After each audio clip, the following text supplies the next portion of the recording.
This channel does not promote any violent, harmful, or illegal activities. All content provided by this channel is meant for an educational purpose only. Chainika শুরুতে আমরা নজর রাখবো এই মুহূর্তে রাজ্যের top 9 নিউজের দিকে। কলকাতা পুলিশের ভারপ্রাপ্ত গোয়েন্দা প্রধানের দায়িত্ব থেকে সরানো হলো মুরলীধর শর্মাকে। সরলেন অতিরিক্ত পুলিশ কমিশনারের পদ থেকেও। মুরলীধর শর্মার দায়িত্বে আইপিএস প্রণব কুমার। রাজ্য পুলিশ একাডেমিতে বদলি মুরলীধর শর্মা। কসবাকাণ্ডের পর ক্যামাক স্ট্রিটে অভিষেক সুশান্ত বৈঠক। 107 ও 108 নম্বর ওয়ার্ড নিয়ে আলোচনা। খবর সূত্রের প্রায় 40 মিনিট অভিষেক বন্দ্যোপাধ্যায়ের সঙ্গে কথা সুশান্ত ঘোষের। বৈঠক শেষে মুখে কুলুপ কলকাতা 12 নম্বর বড় চেয়ারম্যানের। গুলজারকে নিয়ে গুলশান কলোনিতে হানা কলকাতা পুলিশের। গুলজারের ফ্ল্যাটে তল্লাশি। ঘটনার দিনই ফ্ল্যাট খালি করে দেয় গুলজার। তৈরি ছিল পালানোর ব্লুপ্রিন্টও। ঘটনার আগে স্ত্রীকে অন্যত্র পাঠায় সে, খবর পুলিশ সূত্রে।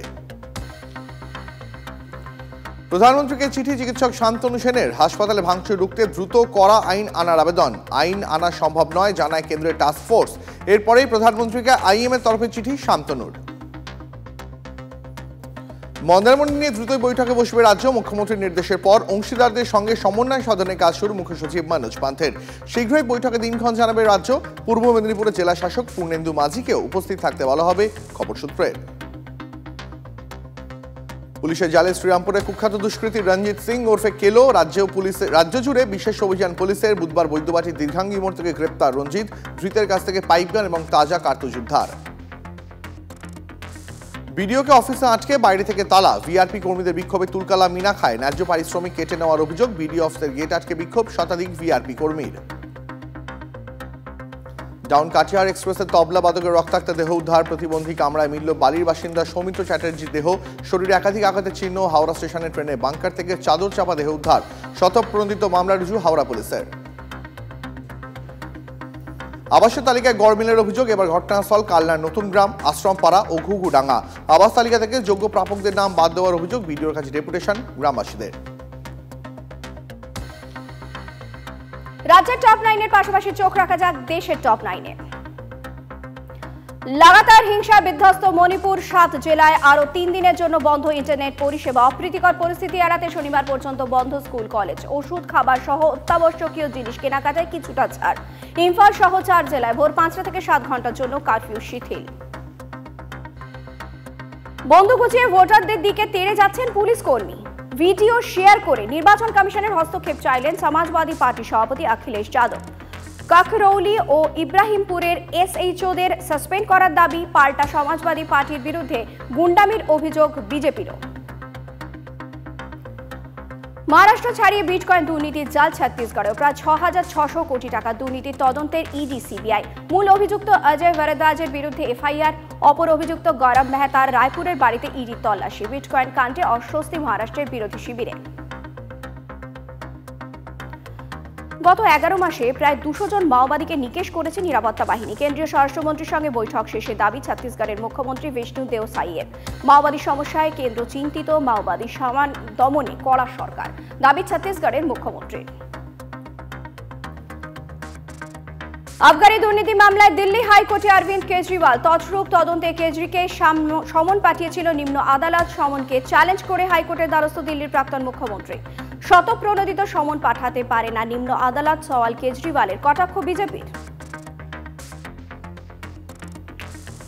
20 বাতাসে নাভিশ্বাস। দিল্লিতে রাজ্য সরকারি কর্মীদের জন্য ওয়ার্ক ফ্রম হোমের ঘোষণা আপ সরকারের। দিল্লির সরকারি কর্মচারীদের 50% বাড়িতে থেকেই কাজ করবেন। বাকি 50% কর্মী যাবেন অফিস। ঘোষণা আপ সরকারের পরিবেশ মন্ত্রী গোপাল রায়ের। তামিলনাড়ুতে বিস্মত কাণ্ডে সিবিআই তদন্তের নির্দেশ মাদ্রাজ হাইকোর্টে। তামিলনাড়ু পুলিশের ক্রাইম ব্রাঞ্চের বিশেষ দলকে মামলার ফাইল সিবিআইকে হস্তান্তরের নির্দেশ। গত জুন মাসে কাল্লাকুর্চি জেলায় বিস্মত বিপর্যয়ে 68 জনের মৃত্যু হয়। এখনো পর্যন্ত 12 জনেরও বেশি অভিযুক্ত গ্রেফতার।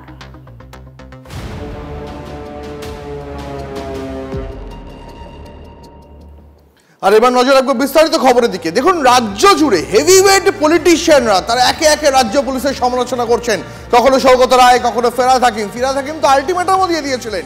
তারপরে কি রাজ্য জুড়ে পুলিশ একটু বেশি সক্রিয় হচ্ছে? একথা বলছি তার কারণ গত 24 থেকে 48 ঘন্টায় রাজ্য জুড়ে একাধিক দুষ্কৃতী থেকে শুরু করে আগ্নেয়াস্ত্র উদ্ধার করতে পেরেছে পুলিশ। স্পেশাল ড্রাইভ হচ্ছে দিকে দিকে। ব্যর্থতার দাগ মুছতে দাগি ধরার যেন ধুম লেগে গেছে। যেমন শ্রীরামপুরের কুখ্যাত দুষ্কৃতী কেলো, সেখান থেকে শুরু করে ডানকুনিতে যে ফেরিওয়ালা যিনি আগ্নেয়াস্ত্র নিয়ে ঘুরছিলেন, একে একে প্রত্যেকেই পুলিশের জালে। কথা বলবো, আমাদের সঙ্গে রয়েছেন আমাদের সহকর্মী সুপ্রিয় ঘোষ। সুপ্রিয়, এই রাজ্য পুলিশ বা কলকাতা পুলিশ, মানে পুলিশ যে কিছু করছে না, এই কথা আমরা কলকাতার মেয়র থেকে শুরু করে তৃণমূলের একদম শীর্ষ নেতা প্রত্যেকের মুখেই প্রায় শুনেছি গত কয়েকদিনে। কাউন্সিলরের বাড়ির সামনে গুলি চলার পর থেকে, তারপরেই কি রাজ্য জুড়ে পুলিশের এই স্পেশাল ড্রাইভ, যেখানে দুষ্কৃতী থেকে শুরু করে আগ্নেয়াস্ত্র পুলিশের জালে উঠছে? দীপ, শুধুমাত্র যে কলকাতা পুরসভার মেয়র বা সৌগত রায় তা কিন্তু নয়। তুমি যদি একটু পেছনের দিকে তাকাও তাহলেই কিন্তু তোমার মনে পড়বে যে খোদ রাজ্যের মুখ্যমন্ত্রী তিনি কিন্তু বারবার বা একাধিকবার এই বেআইনি অস্ত্র উদ্ধার বা এই ভিন রাজ্যের দুষ্কৃতীদের এই যে রমরমা, এই বিষয়টা নিয়ে পুলিশ প্রশাসনকে তৎপর হওয়ার নির্দেশ দিয়েছিলেন। এমনকি তিনি কিন্তু উদ্বেগও প্রকাশ করেছিলেন। কিন্তু তারপরেও কোথাও গিয়ে শেষ 6 মাসের যদি চিত্রটা আমরা দেখি, শুধু কলকাতা নয়, রাজ্যের বিভিন্ন প্রান্তে বা বিভিন্ন জেলাতে মানে একেবারে কথায় কথায় গুলি, বন্দুক, কার্তুজ, বোমা এগুলো যেন একদম রমরমা বা ছেয়ে গেছিল। এবং সম্প্রতি এই যে কলকাতায় যে কাউন্সিলরের উপরে হামলার ঘটনা, তারপরেও আবার এই যে শীর্ষ নেতৃত্ব, শাসক দলের শীর্ষ নেতৃত্ব, তারা যে পুলিশ প্রশাসনের ভূমিকা নিয়ে সমালোচনা শুরু করেছেন, তারপরে আমরা যেটা দেখতে পাচ্ছি একেবারে রাজ্য জুড়ে পুলিশি তৎপরতা। এবং ইতিমধ্যেই কিন্তু আমরা যেটা জানতে পারছি যে রাজ্য পুলিশ ডিরেক্টরেটের তরফ থেকে দিন কয়েক আগেই গোটা রাজ্যের প্রত্যেকটি জেলার এসপিকে স্পেশাল অর্ডার পাঠানো হয়েছে বা বিশেষ নির্দেশ দেওয়া হয়েছে যে তার প্রত্যেকের নিজের নিজের জেলাতে কোথায় কত বেআইনি আগ্নেয়াস্ত্র আছে বা এই ধরনের দুষ্কৃতিমূলক কার্যকলাপের সঙ্গে বা বেআইনি অস্ত্র কারবার। একেবারে সুপ্রিয়, আমাদের নজর থাকবে যে আগামী কয়েক দিনেও পুলিশের এই সক্রিয়তা তা কি জারি থাকে। আপাতত তোমাকে ধন্যবাদ।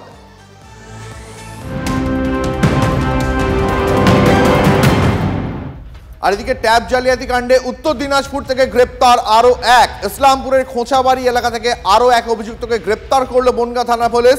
অভিযুক্ত অ্যাকাউন্ট ভাড়া দিত নাকি চক্রের মাস্টার মাইন্ড, ধৃতকে জেরা করে জানার চেষ্টা করছেন তদন্তকারীরা।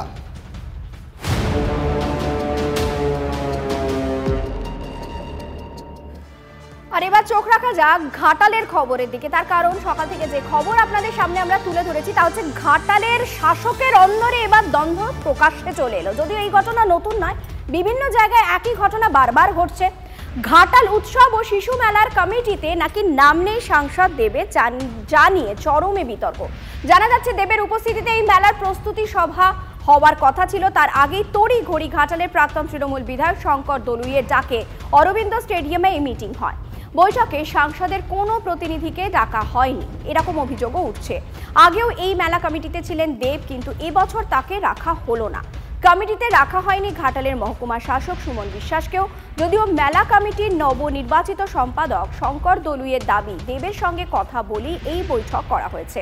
এই নিয়ে ঘাটালের সাংসদ প্রতিনিধি রামপদ মান্নার সঙ্গে যোগাযোগ করেছিলাম আমরা। ক্যামেরার সামনে মুখ না খুললেও তার দাবি তিনি এই বৈঠক সম্পর্কে কিছুই জানেন না, এমনকি দেবও হয়তো কিছুই জানেন না। ঘাটালে শাসকের এই টানাপোড়েন নিয়ে খোঁচা দিতে ছাড়েনি বিজেপি থেকে সিপিএম নেতৃত্ব। 2025-এর মেলা কমিটি যথারীতি তৈরি হয়েছে এবং সেই মেলা কমিটি তৈরি হয়েছে মানে একদম সর্বসম্মতভাবে, এবং 2025-এর মেলা যথারীতি আগামী 16 থেকে 25 তারিখ পর্যন্ত যেভাবে চলে সেভাবেই চলবে। শিশু মেলা ঘাটালবাসীর গৌরবময় মেলা। এই মেলাকে নিয়ে তৃণমূল কংগ্রেস শাসক দল, তৃণমূলের সরকার বারে বারে রাজনীতি করছে এবং শিশু মেলার নাম করে লক্ষ লক্ষ কোটি কোটি টাকা তোলাবাজি আর কারমানি করছে। এবং ঘাটাল উৎসব ও শিশু মেলা এটা ঘাটালবাসীর আবেগের মেলা, কিন্তু 2011 সালের পর থেকে তৃণমূল কংগ্রেস এইটাকে দলীয় মেলা হিসাবে পরিচালিত করছে। দেব না প্রাক্তন এমএলএ শঙ্কর দলুই, বিষয়টা সেইটা না। বিষয়টা হচ্ছে এখন মেলাটা হয়ে গেছে ব্যবসায়িক, মেলাটা হয়ে গেছে রাজনৈতিক। শুধু ঘাটালিতে নয়, শাসক দলের অন্দর থেকে এরকম ক্ষোভ ও বিক্ষোভের ছবি উঠে আসছে হুগলিতেও। বিধানসভা ভোট আসতে এখনো অনেক দেরি, তার আগেই হুগলির চণ্ডীতলা বিধানসভায় ভূমিপুত্রকের প্রার্থী দেখতে চেয়ে বর্তমান বিধায়কের ওপর ক্ষোভ উগরে দিচ্ছেন জেলা এবং ব্লক তৃণমূল নেতৃত্ব।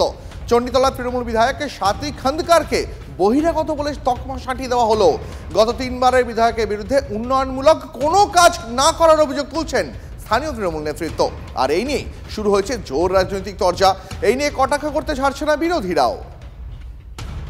আমার কালকে একটা কর্মী দের নিয়ে একটা বিজয় সম্মেলন ছিল। আমি ঘরের মধ্যে বক্তব্য রেখেছি কর্মীদের কাছে। চণ্ডীতলার বিধায়ক করতে হবে মিন্স কাজের লোককে বিধায়ক করতে হবে। আমার এই আবেদন নেতৃত্বর কাছে থাকবে। আমাদের যে আজকে যারা যারা নেতৃত্ব এসেছিল তাদের একটাই বক্তব্য, এবং তার বক্তব্যের মধ্যে দিয়ে তারা তুলে দিয়ে গেছে যে আমরা ঘরের ছেলে, চণ্ডীতলা বিধানসভায় ঘরের ছেলেকে আমরা বিধায়ক হিসেবে পেতে চাই। কেননা আমাদের কোনো গোষ্ঠীকন্দল নেই। আমরা তো দীর্ঘদিন অন্য বহিরাগত এমএলএকে নিয়ে আমরা ঘোরাফেরা করেছি। তৃণমূল থাকলে পশ্চিমবঙ্গের উন্নতি হবে না, সেটা পরিষ্কার। চণ্ডীতলার বিধায়ক না হসপিটালে কাজ করেছেন, না একটা কলেজ করতে পেরেছেন, না নতুন করে কিছু ভাবনা চিন্তা আমাদের চণ্ডীতলা বিধানসভার জন্য করেছেন। আমার উত্তর কিছু নেই এখানে। আমার দলের লোকেরা বলছে তার ভালো লেগেছে, বলছে হয়তো মনে ইচ্ছা করেছে বলছে। আমার কিছু উত্তর নেই, তো বললাম তারা আমার ভাই।